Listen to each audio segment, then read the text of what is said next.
Good afternoon, everybody. Welcome to this Lunch and Learn session on September 23rd. I've got the distinct honor today to introduce our speaker for today for this Lunch and Learn session. And I thought the best way to kick this off would be appropriate was a quote from our sixth president, John Quincy Adams. He said, "If your actions inspire others to dream more, learn more, do more, and become more, you're a leader, and you stand in class of your own." I can think of nobody that better exemplifies these characteristics than the lady I'm about to introduce. She's not only a distinguished Toastmaster, she's one of our past district directors. She also reaches out when anybody needs her. She's mentored several people throughout the district, and she never ceases to amaze me at her abundant supply of energy and never ceases to say no. She's always there to help when she can. Distinguished Toastmaster, Miss Elaine Curry. Please help me welcome her. Thank you, RJ, our distinguished district director. Welcome, everybody. I chose this topic because I think it's very relevant to all Toastmasters as well as professionals. And the topic today, and Tom, I'm going to ask if you will share the screen. The topic today is leadership versus management. Now, some of you are probably asking yourself, that's interesting. I was first introduced to this concept many years ago when I was working in Geneva, Switzerland at a Swiss bank. And our chairman of the board was attending a meeting in Singapore of leaders around the Merrill Lynch spectrum. When he came back, he had a plaque for all of his leadership. And he said, the plaque said, "We are getting rid of managers." And everybody was a little bit reluctant and trying to figure out, is this a notice of downsizing? Or is there another meaning to this particular statement? So let's look at the next slide to introduce the summary of what this meeting is going to entail. Now, if you look, I have two summary statements that we're going to talk about at length. Managing and leading are two different ways of organizing people. And I want that to settle in for you just a moment. Think about it. Management and leading are two different ways of organizing people. I am sure some of you have already begun to read ahead, and leadership is defined as setting new direction or vision for people to follow. The key word here is to follow. Management controls or directs people according to already established principles or values. Think about that for a moment. Think about people that you've encountered that either have the title manager or leader, and think about how they fit into the two categories according to these summary statements. Leadership sets new direction or vision for people to follow. And management controls or directs people according to already established principles or values. One thing I want to say before going further, we need both. That's very important. We don't want managers to think, oh my goodness, I'm not really a leader, and vice versa. We don't want leaders to think, oh my goodness, I don't know how to manage what tasks I have as a leader. Both are important, but I felt it was important to distinguish what's the difference between the two. So I suggest you keep those two words written down in front of you: leadership, management. And I encourage you, if there's anybody that wants to raise their hand, Tom is going to monitor that for me. If there's a statement that you feel at any point in time that you would like to make to help others also grasp the information that we're presenting. Okay, Tom, you can go to the next slide. On this side, you see that the attributes of leadership, they produce change and movement. Now let's talk about the 3 bullet points that you see below. Establishing direction. This is critical. Without leadership, the people will be confused. They may operate out of a state of mind that is complacent. They will do their job step by step without the thought process of how do we lead this into a better way. Establishing the direction are people that we need desperately in every area of a corporate life, even your personal life, going forward.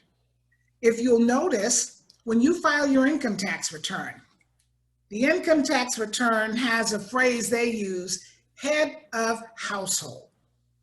That's, for me, is another term of leadership.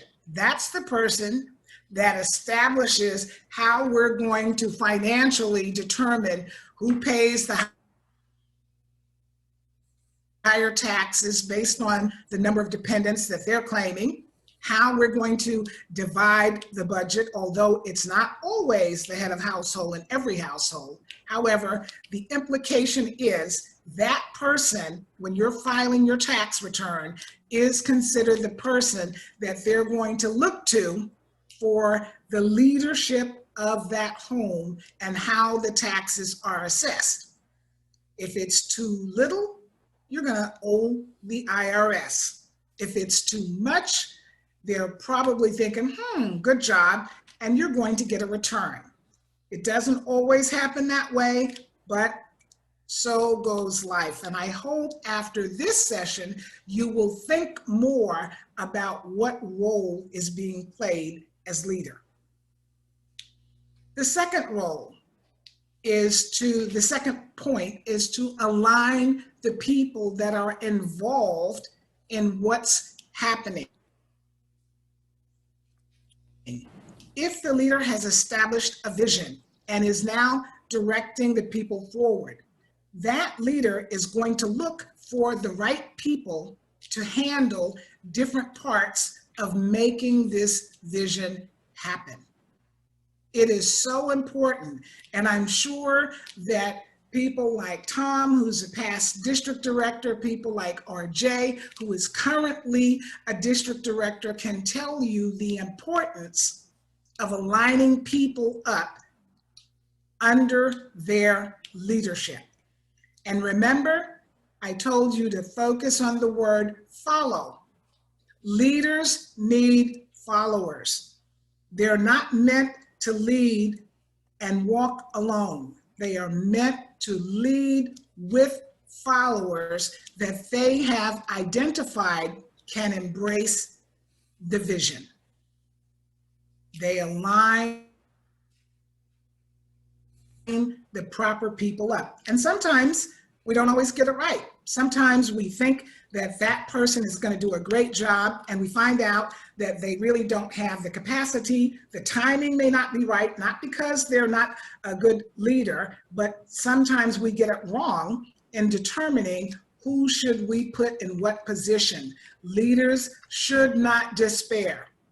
It takes work and timing, and eventually you will get it right.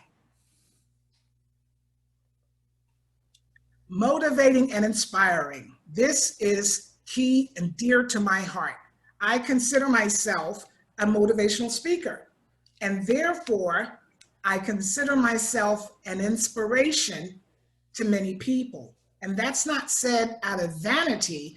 That's said because people have identified that following my direction, following my vision in a lot of things has caused them to go out and tell others. You can talk to Elaine. She has a very good knowledge base about things, especially in financial services for me. I worked in that arena for over 43 years. I think over time, I developed a certain skill set that I liked and that gave me the inspiration and motivation to continue to share what I've taken in and learned with other people. And so I have many mentees or proteges that have come to me in that arena, as well as in the arena of purely developing leadership skills in other people. So attributes of leadership. These are three that I have pointed out. They are not exclusive. There are others. And I just want to open the door at this time if anybody else would like to share something that they think is important for the rest of the people on the call to write down and make a note to keep as something that they can refer to. So Tom, can you monitor that and see if there's anybody that wants to insert a comment or a bullet point that they think the others will gain from? I'm monitoring chat right now. Thank you. RJ, to everyone, be able to delegate. Awesome. Awesome. Awesome. And that one is critical because if you cannot delegate, you will be overwhelmed and you may find yourself wanting to give up because it seems like it's too much. So thank you, RJ, for giving that. I'm going to encourage everyone to write that down as a note, make it a bullet point in your notes. I will have the PowerPoint distributed afterwards, but I didn't want people to move ahead. Anybody else have anything else? Lead by example, Marquette Wise. Yes, absolutely. Leaders lead by example. That's why people follow. And then an effective listener, Joseph Makata. Can't do it without listening. Cannot be a leader without listening skills.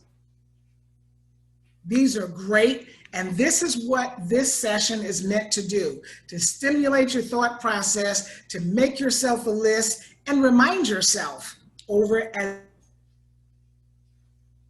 as you develop and continue to become a great leader, you will be able to look back at these different points and ask yourself, hey, have I slipped off the ladder somewhere? Have I stopped being an effective listener? Have I stopped being a good example? People are no longer following and seeing me as a person to seek out to help. And am I delegating? Am I sharing the responsibility? Leaders should never walk alone. Okay, why don't we go to the next slide then? Now we're going to talk about some of the attributes for management. It produces order and consistency. And I'm sure everyone on this call agrees with me that is key to anything, any vision that has been set forth. Now, here are three of the attributes, and we're going to ask you for any that you might want to add. Planning and budgeting. Boy, oh boy. And I'm sure if you ask anyone who has been a district director or even RJ in being a district director now, it is key that you plan the whole situation and that you count the cost and do your budgeting. And the planning to go along with that, I just want to say, I know that Dawn held a session on club success plan. The success plan for the club, for the area directors, for division directors, for the district, for Toastmasters International is critical. If we don't have a plan, we don't get there. I once received a card from a gift shop and it says, if you don't know where you're going, any road will take you there. That's not how we want to take the journey for our Toastmasters district. So planning, planning, planning. I cannot stress it enough. And it can be overwhelming. Let me say that. I remember the very first time when I looked at a club success plan. There were so many pages and the questions were so, in my opinion, very difficult. What are you going to do if, and they talked about conflict resolution and so many things. And I thought, who can think of this kind of stuff? We normally deal with it when it happens. So planning and having a club success plan, having a district success plan, and any of the areas that you're dealing with becomes very critical because it makes you think about it. It makes you put in place some options. What will I do if? And I will tell you, as a past district director, I had a number of ifs come up during my reign as district director. And I'm sure RJ has already started to receive his. Budgeting, budgeting, budgeting, budgeting. That is not only good for us as Toastmasters, but it's great for your household. I have a son, and he is now living in his own house. He has 2 children, and I can tell you, getting him to embrace the idea that you have to budget. You can't just spend money when you get it in. He said, oh, this person is sending me a bill now, so they get paid. And the next thing you know, another critical invoice comes in, and you're not ready to pay it because you didn't budget. You didn't determine, what do I have to put aside to make sure I'm budgeting? This goes not only for the district, but for your clubs. We need to know how we are going to handle and manage, once again, we're talking about managers, and manage the budget. And everybody gets involved. So keep that in mind as you go through. Your club is involved, your area is involved, your division is involved, and most of all, your district is involved. And guess who wants to know? Toastmasters International requires us to get the budgets approved in the district and to send them further to Toastmasters International, who then ultimately gives us the final go-ahead. Planning and budgeting, critical for your management team. Now, let's look at organizing and staffing. And you might say to yourself, well, isn't that somewhat the responsibility of the district director? In this case, absolutely not. We elect, as a district, our trio. We elect the district director, the program quality director, as well as we elect the club growth director, each of whom fall into that category of staffing because we do give them very heavy-duty responsibilities to conduct the business of our district. So organizing your district staff, a lot of that is appointed by the district director, and RJ can tell you, sometimes you have to look far and wide to find someone who feels that they can do the job as your public relations manager, as your finance manager, as your audit committee. It's not a simple task, and everybody is not jumping up and down and saying, pick me, pick me. Sometimes you have to dig deep and wide, and you have to look up people's background to say, I think this person would be great on our staff to do that. And I'm proud that RJ has put together a committee group that we didn't have last year. And he had to go out and find the right people to be heads of those committees. And I think it's going to be great for District 8, and it's going to help propel us further. And that was part of his vision. Going on to the last bullet point here before we get some feedback from yourselves, controlling and problem solving. I can tell you most people hate this part the most, because problem solving is conflict resolution. And it is often very hard to come up against conflict where you can get agreement. And it takes a skill set to know how to bring everybody to the table and bring it to a point that we can continue to work together. I don't know if you've ever had to say this, but there are times when I have to say, we have to agree to disagree. And I'm sure some of you know exactly what I'm talking about, and you've had that situation yourself before, and not only maybe at your workplace, perhaps in your home, with your kids, with your partner, many places where problem solving needs to be done. Everyone handles problem solving differently. Some people seek the advice of others that they think, maybe you can help me to put this together in a way that we can come to a resolution and move on. Other people tend to be hard and not want to compromise. Compromise is involved in problem solving. Now, I want to once again ask Tom if he'll monitor the chat room. Anybody else have something that they feel are attributes of a manager to help produce order and consistency that we can have everyone on the call add to the list? So actually I have two things here. One, RJ mentioned accountability. Awesome, awesome, awesome. Accountability, boy, boy, boy, does that come into play. It's amazing sometimes how people think, well, this is not my responsibility, and therefore they feel that if I don't achieve what I've been assigned to do, it's not a big deal because it's not theirs. So accountability is key. Thanks, RJ. Next one. All right. So this was a general question. Does the size of the organization make a difference? Are leaders more effective in small organizations and managers more effective in large organizations?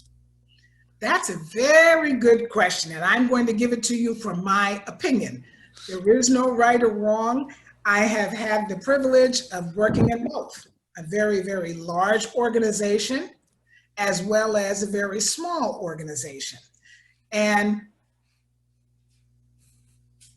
I found that in the large organizations, you absolutely have to have a hybrid. There's no way you can do it without it. There's no one leader. When I worked for Wells Fargo Advisors, for example, there is 200 and I'll say 50,000 people now, because I don't know what the change has been over the years since I retired. 250,000 people. You have what you call your CEO. There's no way that that CEO, as a leader of an organization that size, could do it by themselves.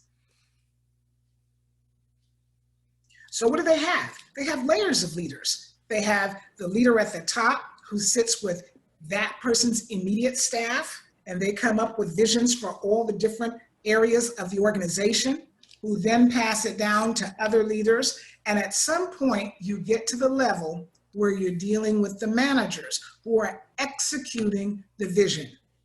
So, very good question. It does matter the size of the organization. When I worked at a Swiss bank, we were considered, for all practical purposes, a smaller part of a larger organization. And the leadership in that had a very different feel and a very different look, because we only had to oversee and have followers of an organization that had maybe, I think we were about 150, which for some of you that may not seem small, but it's small relative to the size of the whole organization. At that time, I was working for Merrill Lynch, that was similar to Wells Fargo, in that there were well over 200,000 people in the organization. So my leadership role in the Swiss bank was very different from my leadership role at Wells Fargo. So long way around to answer your question. Yes, it does. Size does matter. All right. And then back to your original question, Joseph wrote, organization, the ability to promote productivity effectively. Yes, yes, yes. I love it. I love that. I love that being said that way over what we have on there. It is so important. And every Toastmaster needs to have these types of points written down somewhere to remind themselves on a regular basis. Take a look. Where am I standing? I know we've been working on our club success plan. It's a beast. It is a beast. And you think that you can answer the question simply? You can't. So reminders of this type will be very instrumental in coming up with an effective product. That's what we have. Okay, very good. Well, thank you guys for that input. I think it's so critical that we have this type of discussion, that people can see these are things that other people are integrating into their leadership and into their management of the clubs, areas, divisions, or whatever their role is. Okay, can we go to the next slide? All right. This is the main crux of where I want to spend my time going over this particular subject.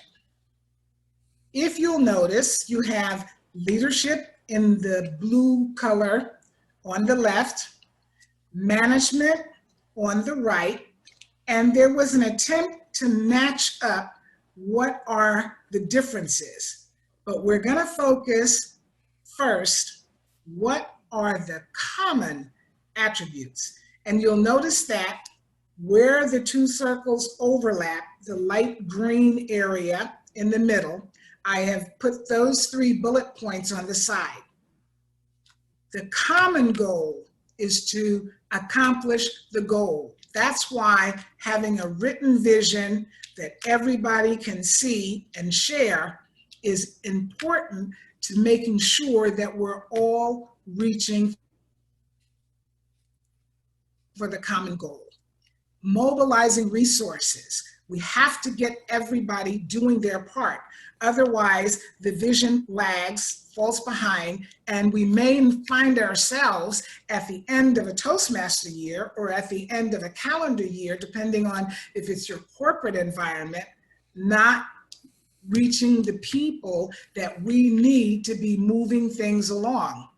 And consequently, and it's happened to me before, we find ourselves at the last month, and now we're trying to get everything done that we should have started at the beginning of setting the goals. And the common attribute also, and this is so important, explain the vision.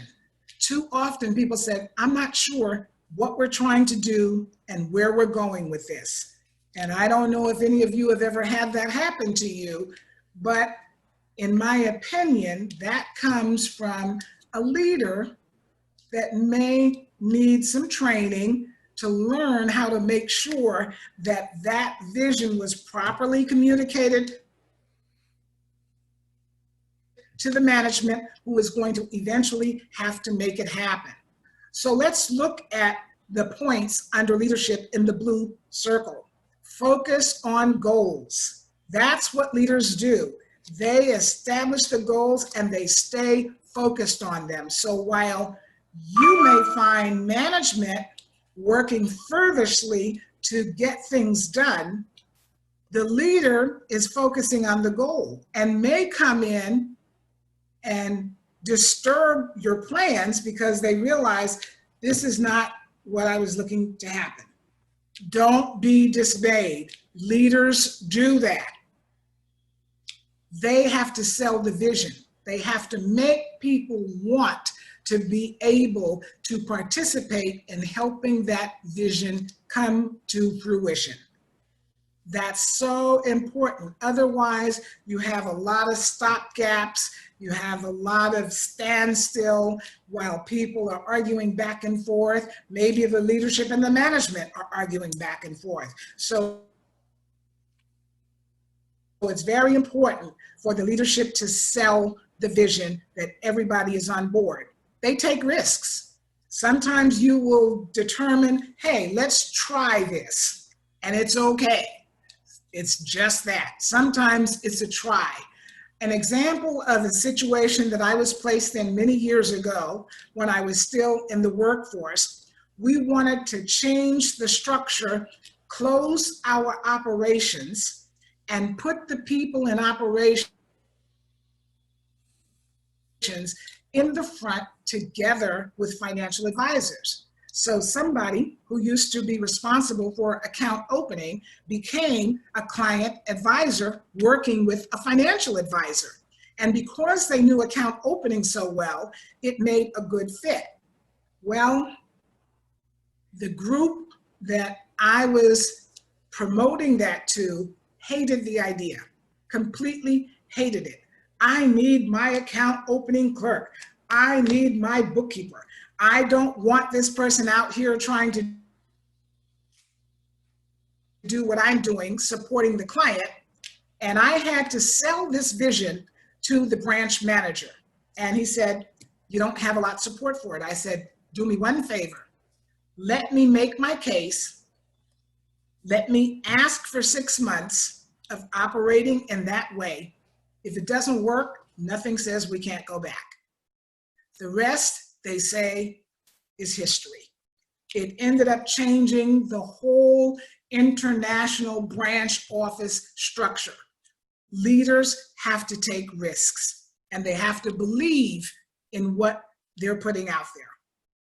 They have to be encouragement. When something starts to go wrong, you got to be there. You got to tell them, okay, let's sit down, let's talk this out, let's see what we can do to get on track. And don't be afraid. You got to have confidence. It's okay to go against the grain. Not everybody is going to feel that way, and that's okay. We're never going to all feel okay doing the same thing. The motivation comes in again. People that you can motivate can potentially be leaders coming up behind you. Always remember, somebody out there is looking at you as an example, and somebody mentioned that in the last slide, looking at you as an example because they someday want to be able to do that. Oh, I'm sorry, I wasn't ready for that slide yet, Tom. I thought you said last slide, I'm sorry. No, I said the person that mentioned it on the website. That's okay. The motivation level is so important. We have to be able to set examples so that we can bring other leaders along. Break the rules. I'm not encouraging that, but this was what was said by one of the sites that I looked up when they were identifying leadership.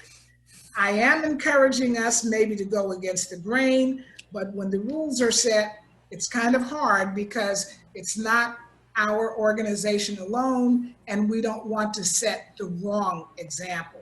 So that particular attribute myself, I have a few issues with. Maybe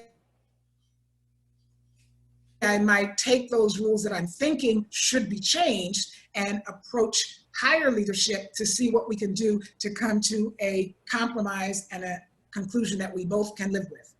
Inspire trust. The people that are following you have to trust you. If they don't trust you, they're going off to the left or going off to the right, and at some point you'll be a leader standing at the top by yourself. And that's not where you want to be. You want to constantly develop and bring up new leaders. And lastly, on the leadership side, you want to foster ideas. You want to talk to people, say, hey, what do you think? Like I'm asking you now at the end of each of these sections, tell me what you think. Tell me ideas that you have, because we can't put everything on one slide or in a short talk, but I'm interested in things that may not have come up that is important to different people, which I'm going to ask now, Tom, if you can take any type of comments that are out there that they would like to make.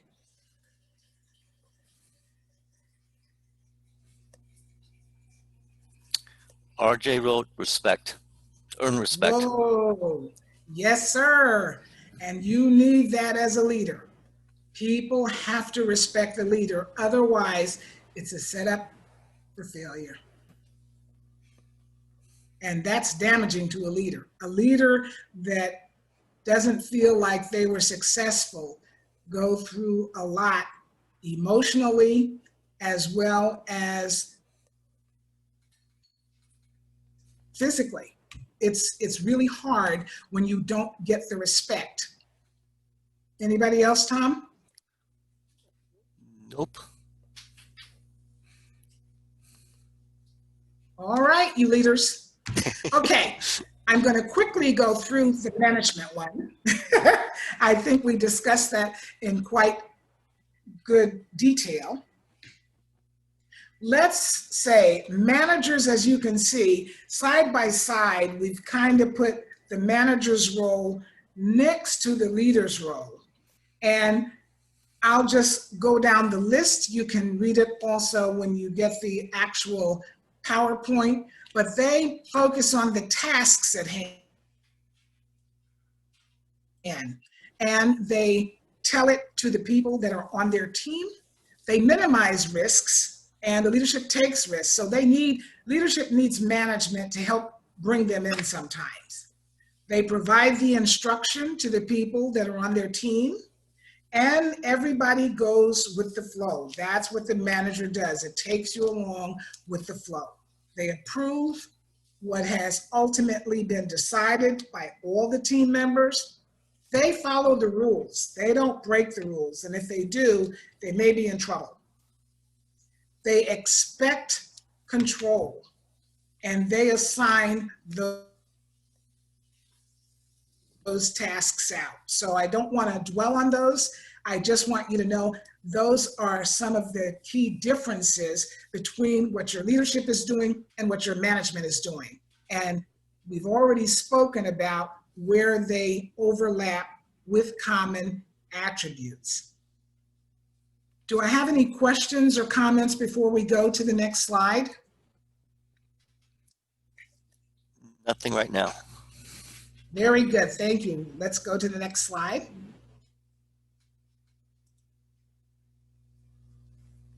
I'm a visual person, so it's always good for me to see, what does this look like? And as you'll notice here, the leader in the top portion of this, the little orange guy, he is in the front. And all of his followers are behind him, and look where the work is. The work is behind them. As a leader, this is what you want. What you don't want to happen, and I'm sorry I wasn't clever enough to draw another picture, you don't want those followers falling off behind you, making the workload heavier for a smaller number of people. Be careful. You don't want people to rebel and say, oh, I don't agree with what they're doing. Go ahead, do it by yourself. Nothing could be worse than a leader finds themselves out there with insufficient followers to help the vision come to fruition. And then take a look at the manager. Look where the manager is standing. He's behind the work, and he's giving the work, and he's managing the tasks and all the different steps you saw on the previous slide. He's managing that group of people so that the work can be accomplished that was set forth by the leader. and by the leaders, if you will, because we have more than one, depending on the layers that you have in your organization. So now we are seeing, here's a leader, here's a manager, there's leadership, there's management, and we want to make sure that we realize who's giving out what instruction so that we can play our part in being successful in reaching our goals, which is a common attribute. We have a goal. And as a district in Toastmasters International, our goals have been set for us by the leadership at Toastmasters International. I want to ask, are there any questions? How am I doing on time? I think I'm, how much time do I have? You're at 12:45. So you do have one question. How do managers identify good leaders, and how do you develop leaders when there are none volunteering to take on a job? That's a good one. That's a good one. And I'm going to take you back to the attributes of a leader, which is motivating, inspiring trust. Somebody even said being a good example. You're right. Every district director probably, and I know that RJ can probably attest to this, Tom can probably attest to this, I can personally attest to it. When I first found out that it was my responsibility to choose 21 area directors, I was horrified. I thought in the beginning, everybody was gonna find this an exciting challenge. Well, guess what? The first 4 people I talked to said, oh no. And I thought, oh my goodness, if this is happening to me at 4 people, how am I ever gonna reach 21 people? And now we have 22 areas. So how do you get them? You have to, first of all, you gotta be inspirational. You've got to identify the people that have the skill sets to do what you need them to do. And then encourage them, convince them that you see the opportunity in them to be able to help out. And it's great if you can get them to become one of the management team. And in a Toastmasters world, I would say that's probably your area directors, even if they are leaders, they can still operate as managers to help the flow of the district. So it's a great question. There's no magic answer. Each of us have had to approach it differently. And sometimes for me as district director, it was well into the month of September, October before I finally had all 21 positions done. So one question is, how do you motivate officers that do not take ownership of the role? Well, let me just tell you, remember I told you about problem solving and conflict resolution? This is where a leader or a manager has to sit down and have what we call that tough conversation. And it's not always going to be easy. Sometimes you're going to find people saying, oh, I didn't realize I was behaving like that, or that I was being obstinate and not cooperative. Other times, you may have to end by saying, we're going to have to agree to disagree, but as the leader, I have to make the ultimate decision. I listened, I'm willing to compromise where it makes sense, but in the end, the buck stops here. So will you have difficulties? Will you, sometimes people will walk away and say, I don't want to do this job. And sometimes you have to let that happen. I hope not often, because I hope we spend the time finding the individuals that we think want to do the job, want to take the hard steps. But in general, as a leader, you sometimes have to make some real tough decisions. Does that answer the question? I think so. We have Another one, can you be both and wear different hats? Oh, that's happened. Sometimes you get pushed into that role of having to wear different hats to help for the sake of the team. In my personal club, we ran out of people to have 7 officers. So we had to put 2 hats on 1 person. And we made sure that as a club, we offered the support. We didn't just expect to drop everything into 1 person's lap, but we did need to make sure that the role was filled. So it was really being filled not just by 1 person, 2 roles. It was 1 person, 1 role, and maybe a fourth of a role because the rest of the officers agreed to jump in and help.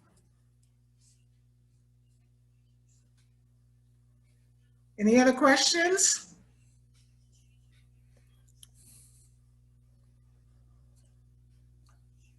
Okay, you can go to the last slide, Tom. There you go.